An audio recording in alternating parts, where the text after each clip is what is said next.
Hi, I'm Amber, And I'm Kirsten. and you're listening to Lurking in the Shadows.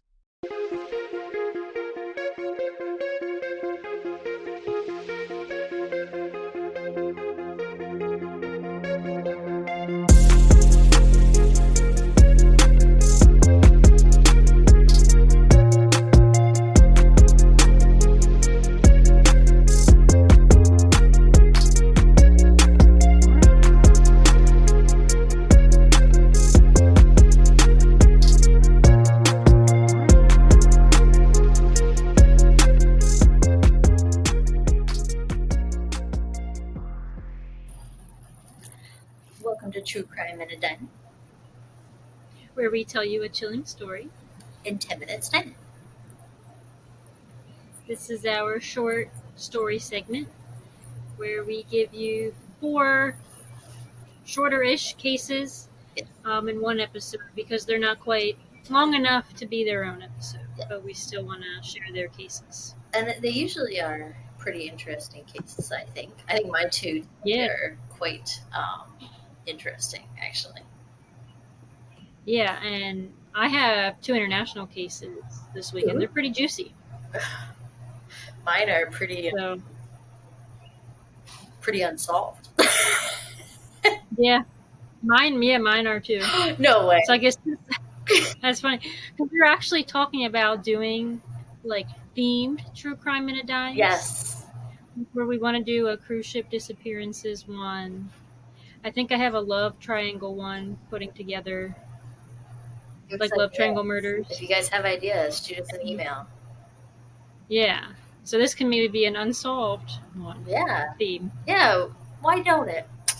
We can make it whatever we want to make it. How about that? Yeah, we can. So guess what? Welcome to our unsolved mysteries of true crime in a dime, okay? And like I said, my 2 are international, so I will probably butcher a lot of these names and towns. I apologize in advance. I did look them up, but that was a while ago from when I did this research. I was thinking and I do not remember. Thinking the same thing. It's like, damn it, I forgot to look up. I know. We always do that. Oops. Yeah. I'd rather just fuck it up and you all can laugh at me. It's fine. Yeah. I'm doing my best here. Practice in the comments if you can. Yeah.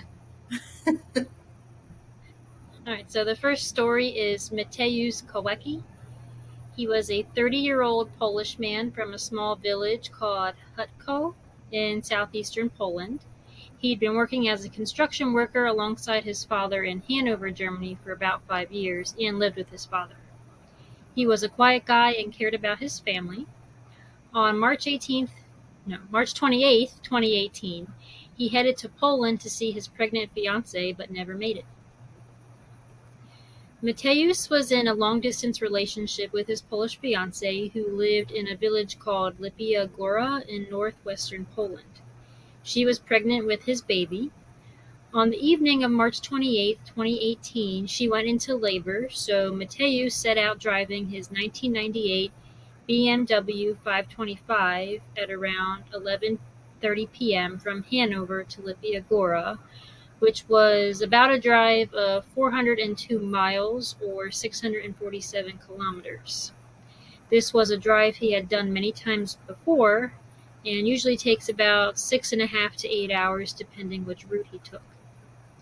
He was due to arrive around 8 to 9 a.m. the following morning, March 29th.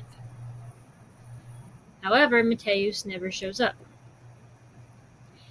His father called him around 10:30 a.m. on March 29th, and his son told him he was stuck in heavy traffic in Szczecin, a town on the Polish-German border about 133 miles or 214 kilometers from his destination of Lipia Góra.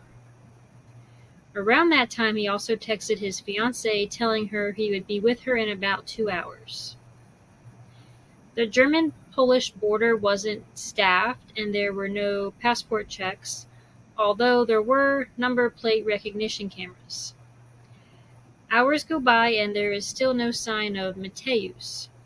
His fiancée is becoming increasingly worried after unanswered calls, so she contacted Mateusz's sister, Katarzyna Piotrkowicz, who also lived in Hanover, around 5 p.m., but she could not reach her. Later that evening, Mateusz's mother tried to report him missing to the police, but they discouraged her from filing a missing persons report because it was too early and they should give him more time to show up. So police there are no different than here, sadly. Sitting on their ass getting a check. Yep. In early April, his family finally reported Mateusz missing in both Germany and Poland. The German police refused to investigate as they believed the Polish authorities were on the case. The family then asked the Polish police to locate Mateusz's cell phone, which was apparently on for a couple of days after his disappearance. However, Polish police could not do so because he used a German SIM card. The two countries kept passing responsibility to investigate back and forth. Even though Mateusz was a Polish citizen, he was just living and working in Germany at the time. The German police couldn't locate his phone either, as Mateusz disappeared in Poland. The Polish police later claimed that Mateusz's phone never connected to a Polish network, and it is unclear where at Mateusz received the call from his father. The investigators claim that Mateusz never crossed the border, as CCTV monitoring at the border crossing indicated he had not entered Poland. So he either lied when he was on the phone with his dad, or something is being missed. Mateusz's family was getting frustrated with the lack of help from police, so they began their own search for clues and checked the entire route he would have traveled, going into side streets, checking with gas station staff, asking for video surveillance, going around markets and towns near the border with Mateusz's picture, and posting posters with his image. So they're doing the police's work. The family also appeared on TV in Poland and Germany several times with complaints that the police were not doing enough and not taking the matter seriously. I don't know if it's because we're in America, but there's not a single news article about his disappearance when I go to the news search engine on Google. There's only foreign articles about a soccer player with the same name, so I don't really know how well this case was even reported on at the time, unless I just don't have access to that information. I don't know. Unfortunately, his family speaking out didn't help to generate many leads, and his case quickly goes cold. On September 12, 2018, a neighbor came to Mateusz's mother's house in Hutko, Poland, to ask about their barn because he could smell a terrible smell coming from it since July. The family assumed there was a dead animal, but I guess they never actually checked because the neighbor asks if he can do a thorough search, and his mom agrees. Half of the barn is walled off, which created a room with an attic or mezzanine type thing on top of the room. I'll insert a picture if you're watching on YouTube, or again, you can check out our Instagram. He didn't see anything in the downstairs portion of the barn, so he climbed up top and saw a pile of clothes. Upon further inspection, he was shocked to find that it was human remains consisting of a severed head and a torso. The corpse was too decomposed to be identified as to who it was. He called police and they quickly swarmed the barn. 2 rope nooses were found hanging from the roof, and a backpack was on the floor, which was later determined to belong to Mateusz. Some of his teeth were knocked out and stuck to his clothes with what seemed to be blood, and there were bloody patches on his clothes. Inside his backpack, there was a Polish water bottle with cigarette butts inside of it, his wallet, and an orange juice box. His family claimed that he never drank orange juice, so that's kind of a strange finding. Since his ID was in his backpack, they assumed the body was Mateusz. The cell phone in the backpack showed that there was one call to his uncle on March 30th, 2018, but it only lasted for less than a second and never actually went through. The last time his family heard from him was the morning of the 29th, so we don't know if he was even alive on the 30th. DNA analysis was conducted and it was confirmed that the remains were indeed Mateusz. His personal belongings were analyzed and no other DNA had been found on his items. Okay, I want to interject here and say that why the fuck did it take 6 months for a neighbor, like even the property owner didn't even, like, why was it that a neighbor had to smell it enough to be like, yo, can I look at your barn? Fucking stinks. Well, it was 2 months. He started noticing the smell in July and Okay. searched the barn in September. Okay. I thought I heard 6 months. I was like, but either way, I mean, you're letting that smell. I mean, I'm glad that he had been missing for like 6 months at that point because he went missing like at the end of March. Okay. But okay, gotcha. Yeah, we noticed a weird smell in July. Okay. So if he like ended up in that barn right when he went missing, that means he would have been in there for 4 months already when he started noticing the smell. Yeah, I mean, and then by the time you found him, 6 months had gone by almost. That's why I'm saying, like, they didn't notice their barn stinking. Well, they said they did notice the smell, but they just assumed it was an animal. But like, why wouldn't you get that animal out of your barn then? Yeah, go investigate. Yeah, like I don't know what's up with that, but yeah, like why did a neighbor have to do it? Yeah, I feel like we could have been on this earlier, I guess, but yeah. Police were quick to write his death off as a suicide. Shocker. Yeah, I know, right? Shocker. His teeth, he knocked his own teeth out. Yeah, apparently. God. Made himself bleed, knocked his teeth out, then hung himself. Yeah. Right. They refused to investigate further because they assumed it was a suicide, despite appeals and efforts by his family.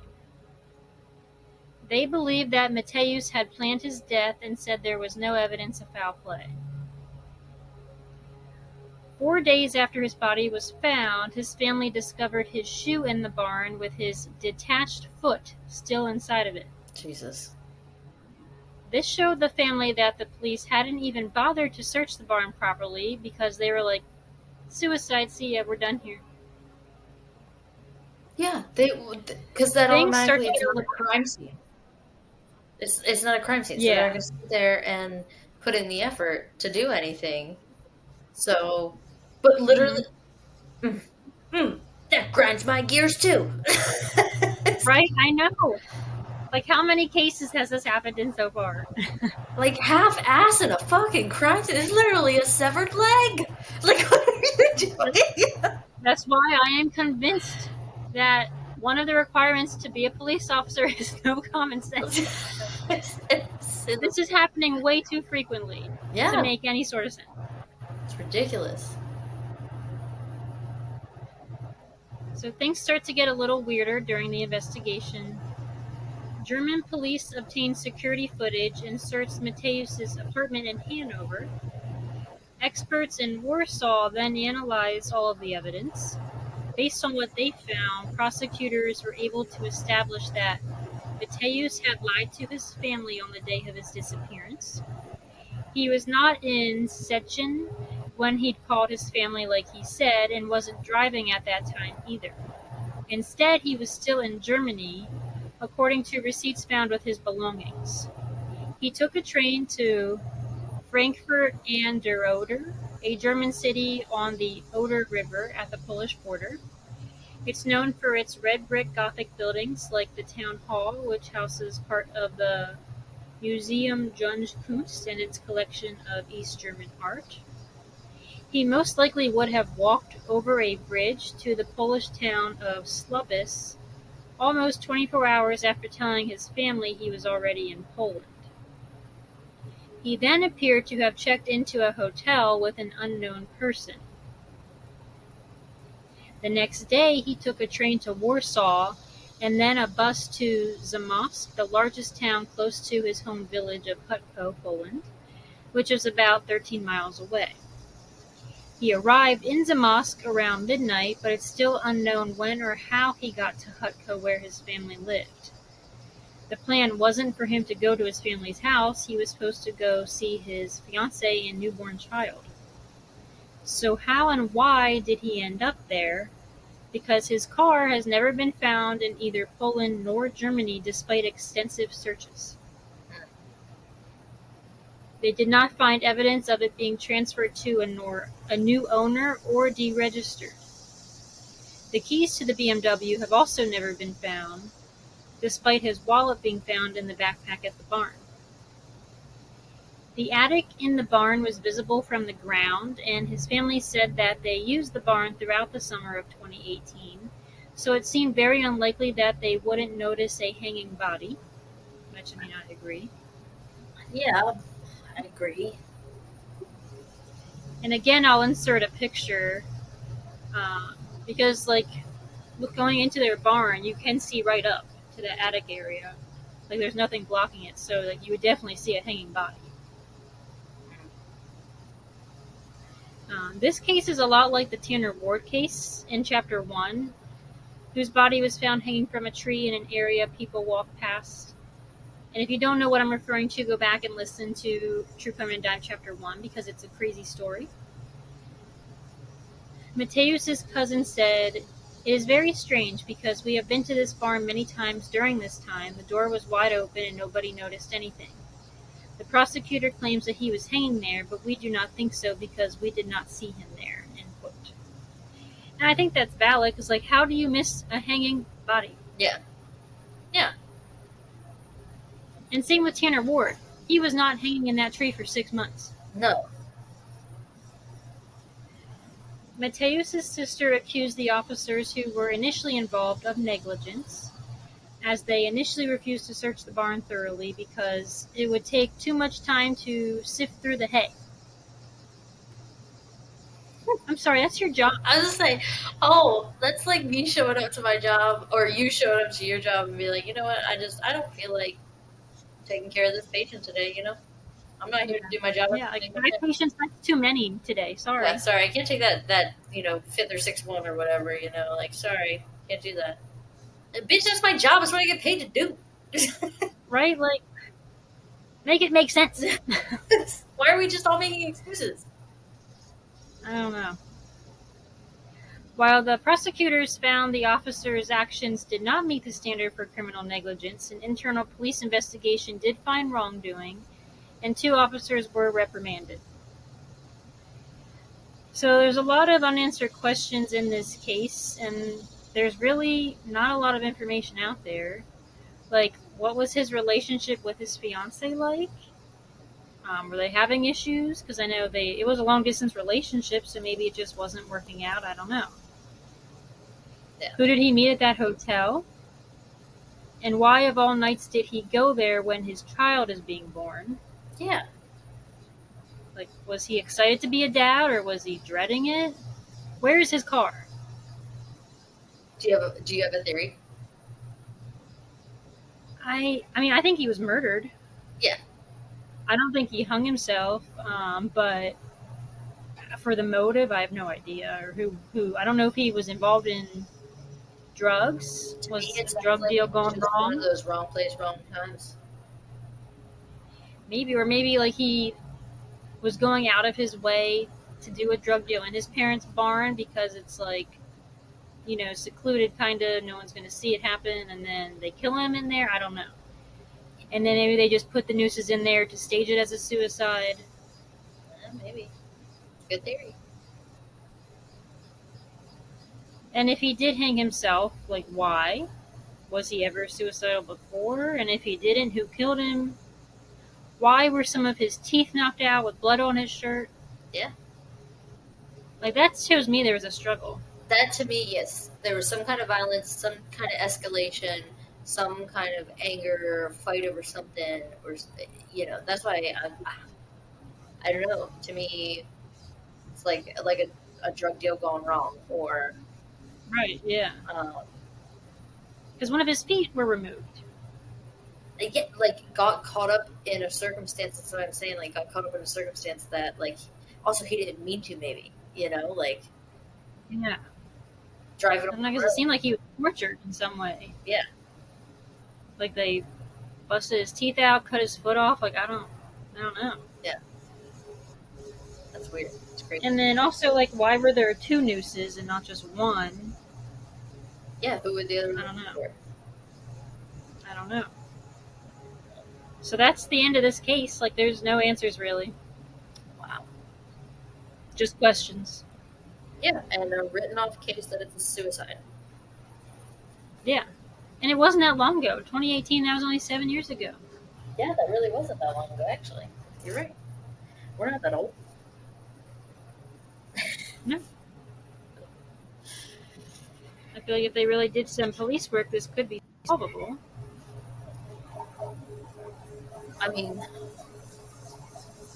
that's usually the case in these when we're sitting here talking about police cases, but this is also, like, blowing my mind because this is, like, international. Like, I mean, I know, like, shocker, people are the same in other countries, but, Yeah.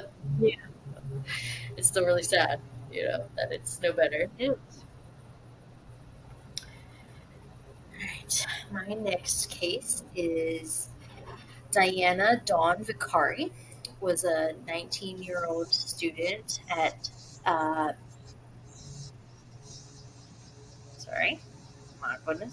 Pima Community College in Tucson.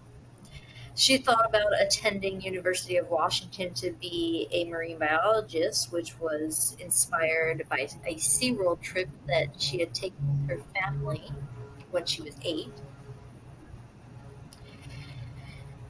It was 1992 when Deanna was working hard at her 2 jobs at Basil's and at EG's while going to college and also trying to balance a social life.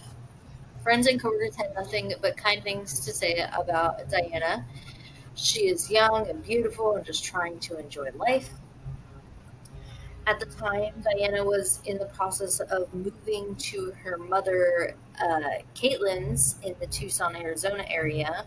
She had tried out a roommate situation while attending college, but found that it wasn't the best situation financially for her. Her father, Tom, lived in Washington State, moving there after the divorce, and opened his own motel. Diana found her love for music from her father when he signed her up for piano lessons at 5 years old. Diana and her 3 other siblings, sister Debbie and Angela, and brother Brian. On October 22nd, 1992, Diana had class that day. It was a Thursday.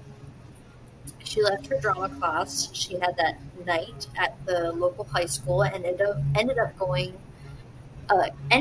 getting, my goodness gracious, get it together, Amber. She left her drama class she had that night at a local high school and ended up giving a friend a ride home before she went to enjoy Mosh Fest, a rock concert that night at the Tucson Convention Center. And for the Mosh Fest, I tried really hard to figure out who was the lineup that night, that year, and I couldn't find it. I really tried because I wanted to know who the lineup was for that night. Yeah. The next day, Diana never showed up to either of her jobs, so her family became very worried. Even though she was young and living her life, she was responsible about it, and this was abnormal for her. She talked to her mom every day and always communicated with someone about where she was. The next afternoon, after she was last seen at the convention center just after midnight on October 23rd, Diana's severed arms were found in a downtown dumpster behind a business. Oh, God. They were wrapped in plastic and were found to be severed post-mortem. Oh, thank goodness. A few days later, her car, a gray 1981 Ford Mustang, was found in a neighborhood on the West La Osa Street. Inside her car was her purse, ball cap for work, her school textbooks, and fast food garbage. Her vehicle was towed to the station for evidence to be collected, but I am unsure they found anything. I found separate reports saying her car was found close to her drama teacher's house. I found another article with information claiming she was trying to find a party that night, and neighbors where her car was found reported a huge house party only a few houses down. Lamal Prion became the next person of interest. He was a registered sex offender living only a few houses from where Diana's car was found. He served 5 years for raping a 15-year-old and was released in 1991. 5 years after Diana's murder, while Prion was already incarcerated for aggravated assault and possession of a deadly weapon, he was indicted for the murder, assault, and kidnapping of Diana. He was found guilty on all charges on January 28, 1999.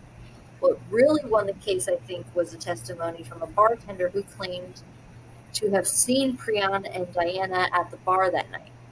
But on August 20th, 2002, an appeal hearing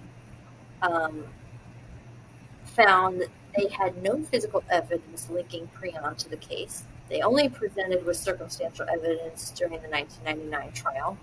And they also found the testimony from Olson, the bartender, was false.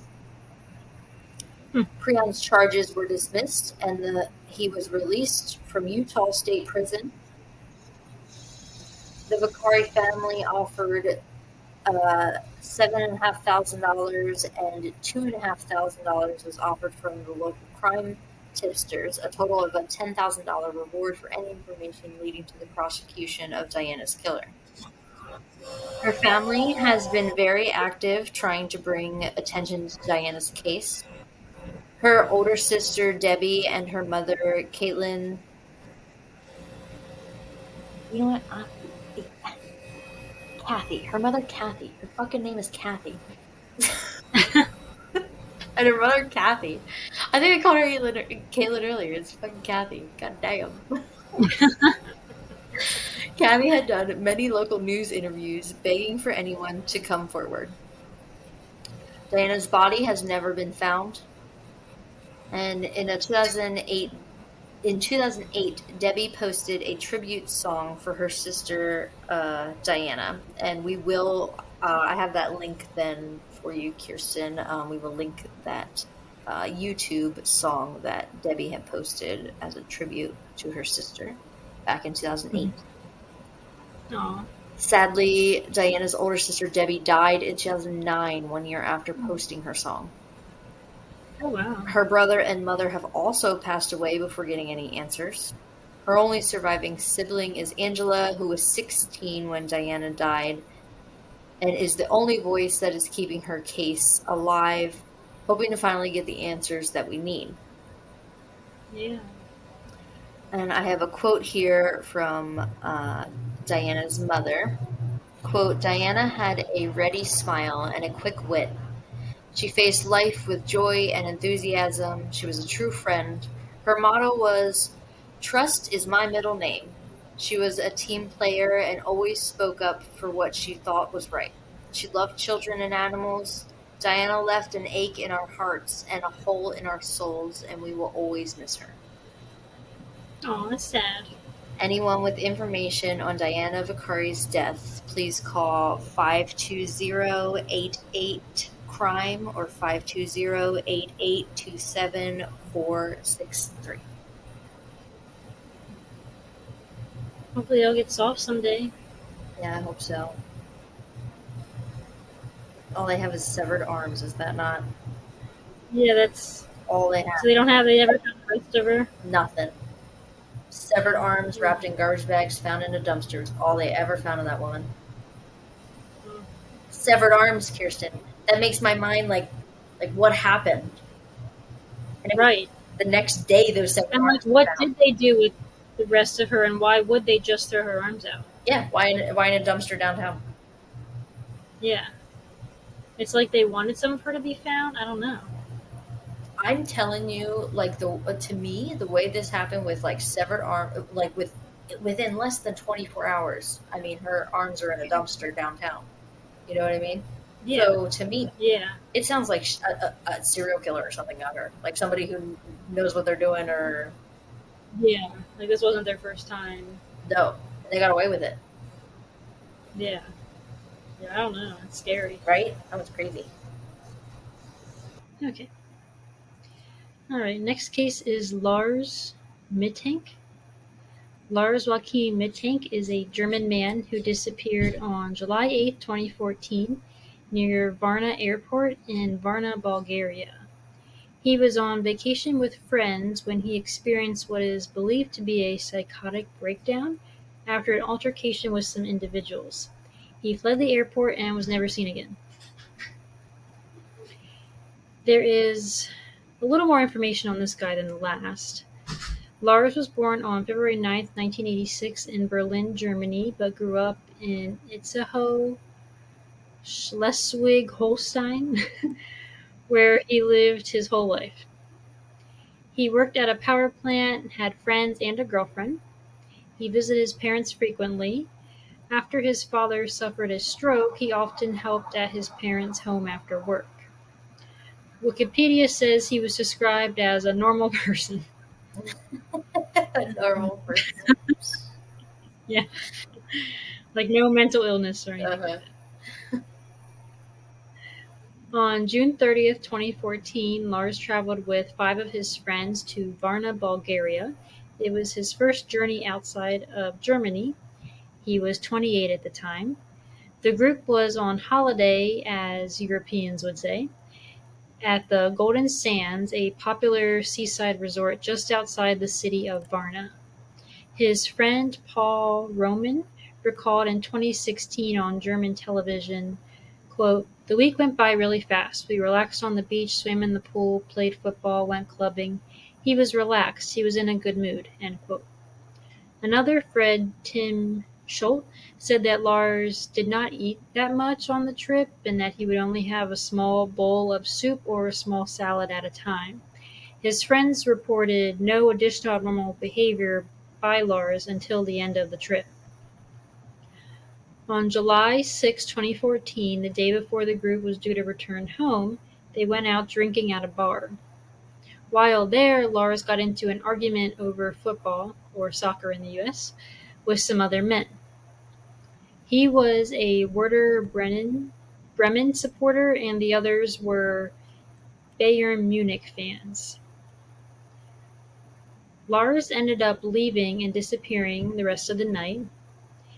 Lars returned to the resort the following morning and told his friends he was beaten up by 4 men hired by the group in the bar whom he argued with. The alleged fight resulted in Lars suffering an injured jaw and a ruptured eardrum. But what I don't understand is like how this person or people knew where to find him after only running into him once. Yeah, that's true. Like, they didn't know him. Maybe he Unless they them, just though. Yeah. Unless they just like followed him, I don't know. Yeah.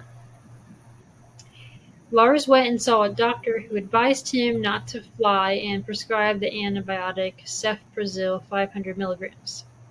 Lars's friends wanted to stay with him, but he insisted they go home that day as planned, which they did. Lars stayed behind and checked out of their current hotel with his friends, then checked into the Hotel Color Varna for the night because it was cheap and close to the airport. After his friends left, though, he began acting paranoid. While at the hotel, Lars called his mother, Sandra Mittank, and told her in a whisper that people were trying to kill or rob him and that she should cancel his credit cards. The CCTV footage in the hotel recorded him pacing up and down the halls, looking out windows, and hiding in a lift. At 1 a.m., he left the hotel before returning about an hour later. It is not known what he did during that time. The next morning, he called his mom again, telling her that the people pursuing him were getting closer. So I can't imagine how scary this must have been for his mom to hear this, knowing her son is like so far away in another country and now by himself. Yeah. Later that morning on July 8, 2014, Lars was planning to fly back home. He texted his mom that he arrived at the airport, so he was safe and in the clear to go back home. Before heading to his gate, he went to consult with the airport doctor and get clearance to fly home. Dr. Kostov. The doctor later described Lars's behavior as nervous and erratic. According to Kostov, he told Lars that he was fine and could fly home. But Lars did not leave and expressed doubt about the medication he was taking. A construction worker then entered the office, because the airport was undergoing renovation at that time, and Lars began to tremble and yelled, "I don't want to die here, I have to get out of here." He then fled from the office, leaving behind all of his luggage, his wallet, his cell phone, and his passport. He was captured by airport security fleeing the terminal. Once he got outside, he was seen on footage running away from the airport, climbing a fence, running into a meadow, and sprinting off camera in the direction of an adjacent forest. So he's afraid he's going to die, and instead of staying in the airport where there's tons of witnesses, he decides to run into a forest alone without his phone? It makes no sense. He's having a mental break, for sure. Mm-hmm. But it's like, why? He was on vacation. I don't know. Maybe stressed out about something? I don't know. Maybe the altercation he was in had something to do with it. Maybe they threatened him. I don't know. But it wasn't over anything serious. Like, it was over rival soccer team. Yeah. I don't know. But I mean, whatever led up to it, it definitely, he's having his state of psychosis, he's having a mental break. Mm-hmm. Yeah. And that was like the last time Lars was ever seen. That is him fleeing insane. Into the forest. That he just ran off. Yeah. Sorry. While you're in the airport about to go home, you're safe. My morbid sense of humor, he just tipped over through the tulips.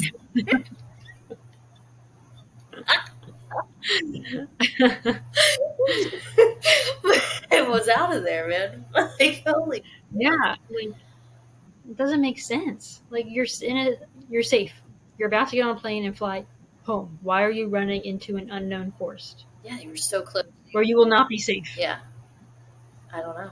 Well, he also thought somebody was pursuing him. Like they're, Mm-hmm. you know. That's scary. So it's unknown what happened to Lars after he left the airport, and police had little leads. His family hired a PI named Andreas Gutig, who also found no trace of him. He even checked hospital records for patients without identification, but found nothing. Lars had experience in hunting, fishing, and trapping, but there is uncertainty about whether he would have been able to survive outdoors for long periods of time in intense summer heat with lack of food and water.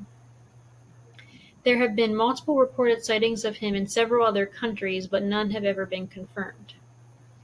In 2019, a German truck driver gave a hitchhiker a ride from Dresden to Schildow in Oberhavel, Brandenburg, and after later finding out about Lars's case, he said that the man with him resembled the older version of Lars. He had long hair and a beard.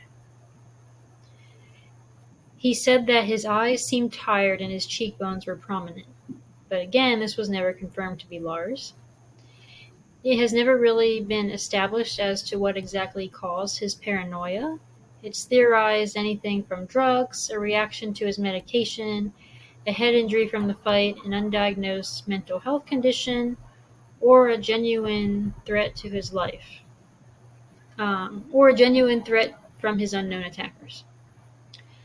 But what could they have possibly argued about over a sport that would lead them to want to kill him? Yeah, exactly. Unless that wasn't what they actually argued about, but I believe the altercation was witnessed by his friends. Okay, yeah.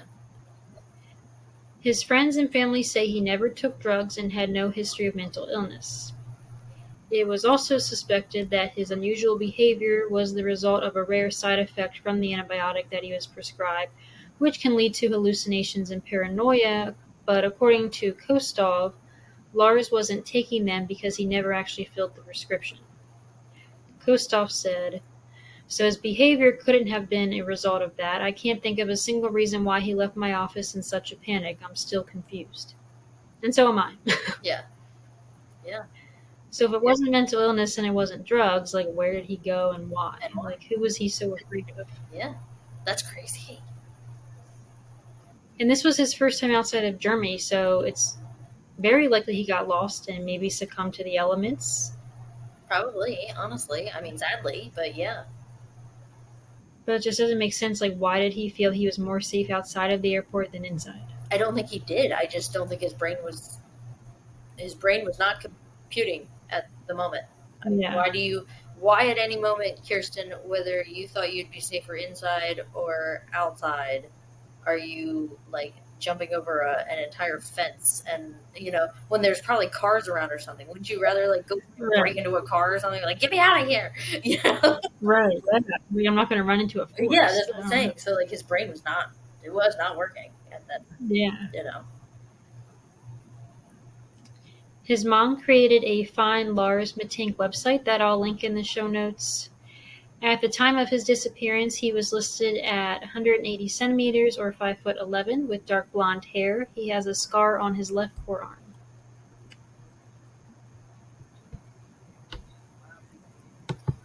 Yeah, crazy. All these missing people. Mm-hmm. I will say, for the last case, I know these are all technically unsolved, but this one that I have, we technically know who did it. Okay, but you'll see. So this still, I think you'll have to let me know at the end of it if you think it still falls in the category of our unsolved mysteries. But okay, here we go. This is the Leathers gas station murders. Tyrone Walter Theus, also known as Ty to locals, was born April 14th, 1973. He began working at Leathers Oil Company gas station in Gresham, Oregon on April 9th, 1992. He was 19, and it didn't take long before he became station manager. He is reported to be a good employee, always on time, and a good worker. On August 31st, 1993, he was suspended from his position after he was caught by the supervisor, Harry Staten, stealing around $30. He admitted to what he did, apologized, and returned the money, so he seemed like he had just made a mistake and tried to make it right. In the early hours of Monday, January 17th, 1994, a customer entered the Leathers gas station to pay for his gas when he couldn't find anyone inside. He made his way to the back storage area where he found the 3 employees dead. The victims were 47-year-old Virginia K. Endicott, born July 15th, 1946, in Harrison, Arkansas. She was married to Michael Endicott, 25. She was married to Michael Endicott. 25-year-old Mary Beth Carey, who was born May 16th, 1968, and Rosalie Faye Gritz, 51-year-old mother-in-law of Mary Beth, born September 17th, 1942. They were all found shot in the back of the head, execution style. Police found that about $9,000, which would be around $20,000 in today's money, was missing from the safe. They believe someone came in, forcing the women to give them the money in the safe and forced them at gunpoint to the back room, making them lay face down and then opening fire. They had nothing on the case for almost a month. Then on February 10th, an informant told police officers a lead with Tyrone's name. 2 days later, police went and searched Ty's Portland, Oregon apartment. I couldn't find any information on any evidence that they found in the apartment. And I think for the last case and for this case, for both mine, I was unable to find lack of evidence because it's unsolved. Same as yours, I have no idea what they found in Diana's car, because I feel like if they would have had a trial, then we would find out. Same as Right. this. There's no trial or anything, so I don't know if they did find any evidence in Ty's apartment or not. On February 16th, the judge signed an arrest warrant for Tyrone on 3 counts of aggravated murder. So to me, they had to have found something to issue the warrant. Right. Do you know what I mean? Like, I have no proof of Yeah, what they you found. can't just go off what someone says. Yeah. Because, I mean, this is 94. There's no, we have no video evidence, nothing like that. Yeah. But when they were unable to find him, they believed he went on the run on February 9th, possibly going to Idaho. Since he was now on the run, a federal warrant was issued for his arrest, and it was then found out that Ty's cousin, 20-year-old Lawrence Scherf, and friend, 23-year-old Lori Ann Stevens, were involved. Weird. I know. Were involved in this crime when they were interviewed by police when their names came up in the early investigation.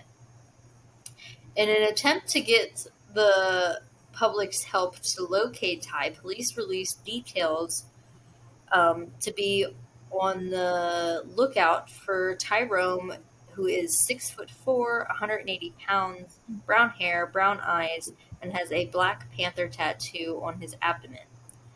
It was also suspected that he would be using aliases. As police are interviewing more people, they find out from Lori's husband that she drove both Ty and Lawrence to the gas station that morning. Lori, who was working at a school bus company at the time, was arrested on April 13th, 1994, and Lawrence was arrested 2 days later. Apparently, both Lori and Lawrence had no idea Ty planned to rob the place. They remained in the vehicle as Ty went in. I personally do not think they are telling the truth fully. Yeah. They were both convicted. But to me, how do they not hear 3 gunshots again?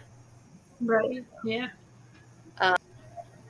So they reported that they couldn't hear the gunshots. They received 10 years in prison, and that is a reduced sentence for them after they both agreed to testify against Ty when he is brought to the trial. I found a small report in 2016 article that police reported getting a lead 6 months prior, but there was no other details about that. This article interviewed Rosalie's daughter, Rose. She believes someone must know something, and her family can get justice in this case. There were also statements in this article saying that they have a lot of evidence stacking up against Tyrone. Of course, this evidence won't come out until they do a trial. Tyrone would now be 52 years old and has been on the run now for 31 years. What the heck? The location of the Leathers Oil Company is now an abandoned lot, and we ask that you know any information about this case, about this cold case, to call 503-618-2719. And so technically not unsolved. We know who did it. Mm-hmm. He skedaddled out of there as soon as he did it. He's never been found. Which is crazy in 2025 that we still can't find him, if he's still alive. He very much could be alive. Only would be 52 years old. Yeah. I mean, like, he was born in 1973, so Yeah.